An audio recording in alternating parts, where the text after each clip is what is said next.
Yes, reka twongere tubasuhuze mwese bakunzi ba business isobanutse, tubifuriza bari mu gitondo, amanywa meza bari ku manywa, igicamunsi cyiza bari ku masaha y'igicamunsi, n'umugoroba mwiza ku masaha y'umugoroba, ndetse n'abari nijoro tubifuriza ijoro ryiza, ariko muri rusange tugira tuti buri wese agubwe neza. Ni wa mwanya rero tuganira kuri business ya Pi Network, niyo tukiriho, kandi dushishikariza buri wese gukurikira ibiganiro tubagezaho kugira ngo turusheho kunguka byinshi igihe dufatanyirije hamwe. Uyu mwanya rero ndagira ngo tugaruke ku nkuru dukesha urubuga rwa Binance.com, ku nkuru igira iti will Elon Musk really accept Bitcoin payment?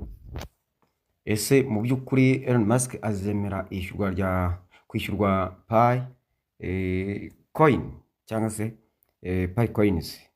Yego, ni Coin. Elon Musk ubundi ni umuntu uzwiho n'umushoramari. Umushoramari ni umuherwe kwa. Hari umushoramari ariko utari umuherwe. Ariko reka tuvuge dukoresha ijambo ni umuherwe. Yego. Kuba rero ari umuherwe ubwabyo bimuha ububasha bwo gukora byinshi uko igihe abishakiye, uko abishaka, uko abyifuza. Uyu rero nimuza kureba muraza gusanga afite business nyinshi cyane, izizwi n'izitazwi. Uyu rero kumugira muri Pi Network cyangwa se kuba umwe mu ba pioneers bagize Pi Network community ni ikintu cy'ingenzi cyane tutabura kwishimira. Niba twarabonye Binance yaramaze kugera ku isoko rya muri platform za muri ecosystem ya Pi Network, hari n'izindi tutazi zitari zaza zikinonosorwa, hari n'iziba zarabigize ubwiru kugira ngo hari ukuntu na cyane ko baba bataramenya aho bigana, bavuga bati okay, tubaye dutanze kandidatire yacu, natwe turahari, tuzaza, ariko mutwitondeshe, ahubwo mudufashe ku developinga ibintu byacu. Ariko by now mwe muretse kugaragaza ayo makuru, ibyo bakabikora mu buryo bwabo bw'ubwiru bitewe n'ubwamamare bafite. They are famous companies, companies z'ibihangange rwose zitakunda ibyo bintu, n'undi uwo ari we wese kandi yabikora.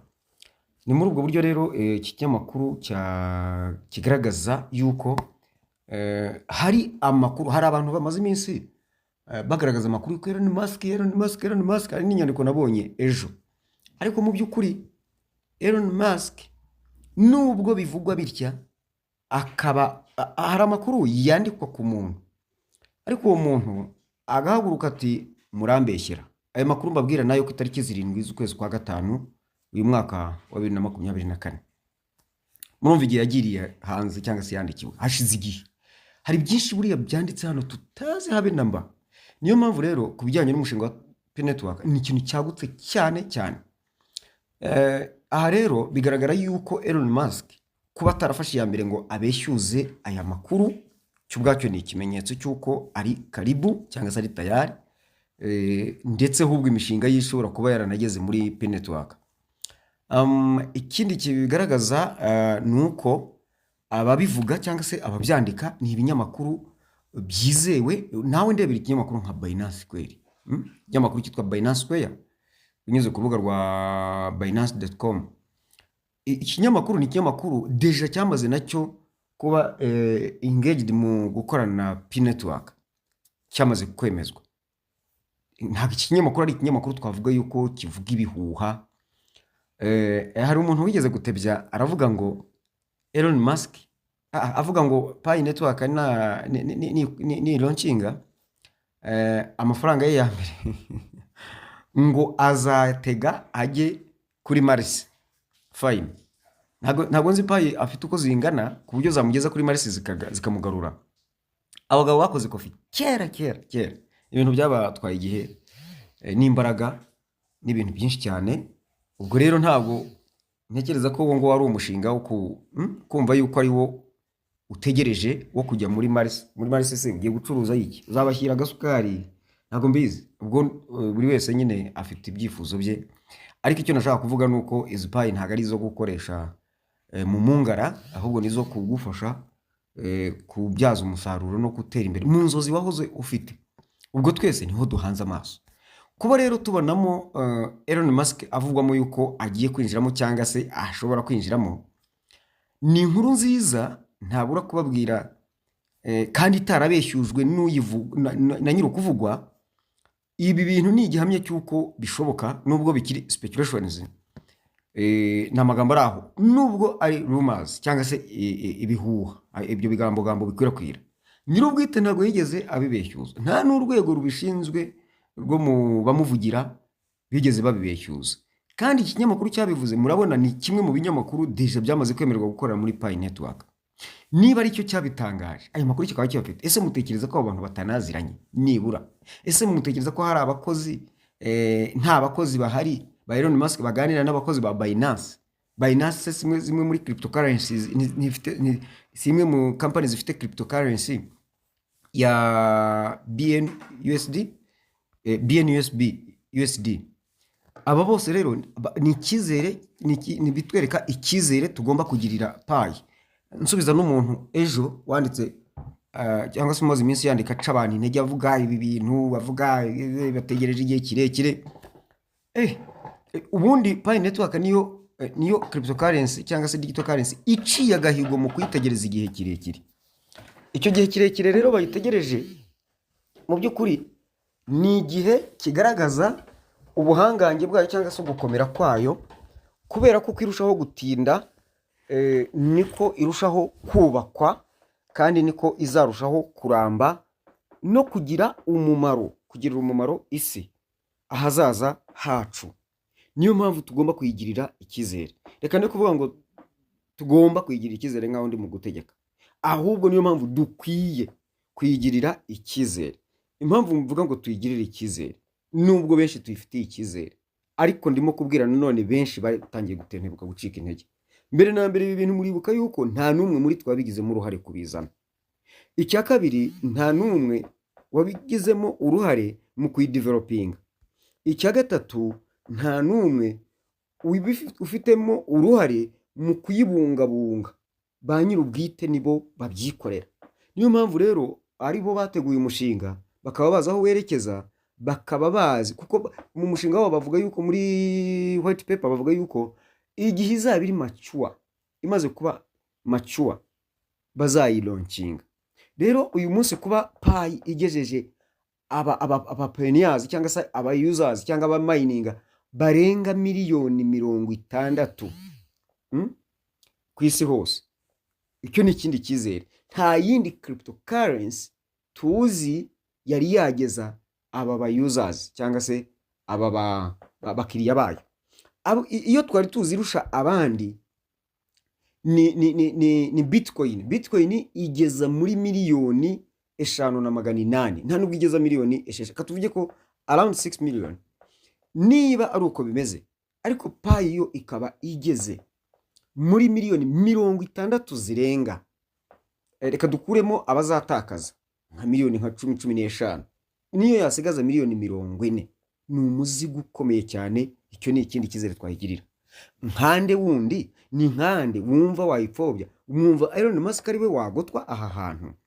Aha rero iyi nkuru iragaragaza yuko bikiri speculations yuko Elon Musk yaje, ariko ntabwo Elon Musk cyangwa se inzego zimuvugira bitewe na companies ze zigeze zivuguruza ntaho. Akandi kantu mwabonyemo hano, iyo ugiye hariya muri Pi browser ukajya muri profiles, ukajya handi dushyira amafoto nyine tu sharing du followingana, mwabonye yuko kuri public mujyayo mukabona YouTube, mukabona Twitter, mukabona Facebook, nibyo mukabona ni ibintu nka 4 platforms nkenye.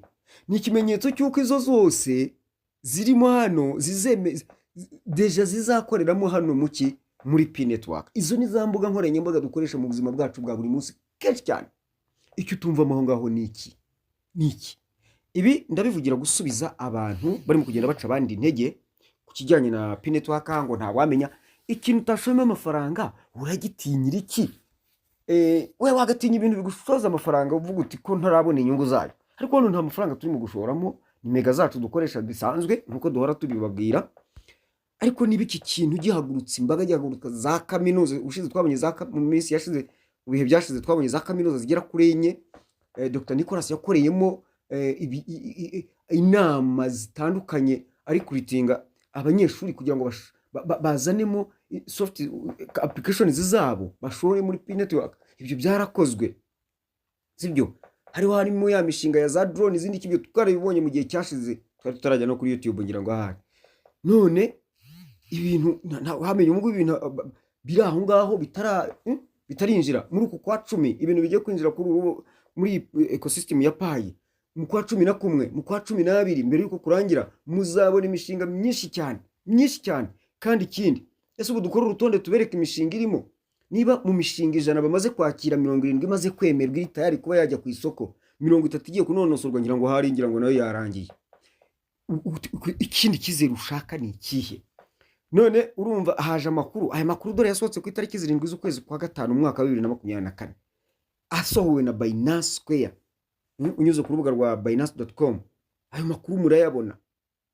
Nubwo bavuga ngo ni ibihuha, ariko hari induru itagivugira agasozi busa, itagivugira agasozi ubusa, itagivugira ubusa igasozi, niko babyitangira ngo.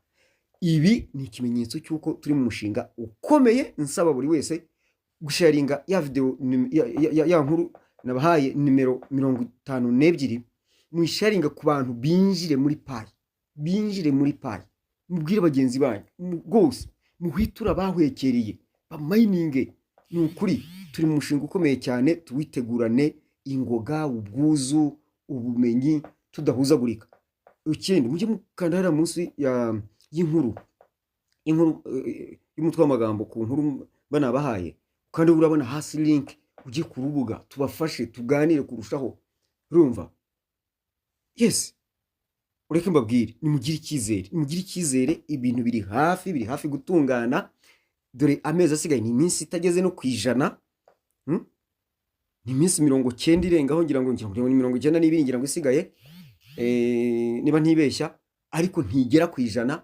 Murumva yuko aya mezi asigaye nayo kwitegura unonosora buri kimwe cyose ngo kibe gitunganye, maze tuzasanganire Pi buri wese avuga ati ntacyo nishinja, telefone irabikwereka rwose. Wibura amahirwe ukwiye kugendana mu biganza byawe. Ngayo nguko, mugire umunsi mwiza, mugire ibihe byiza, muhahe muronke, mujye gushaka mega, dukomeze kumva ibiganiro. Naho ubutaha, murakoze.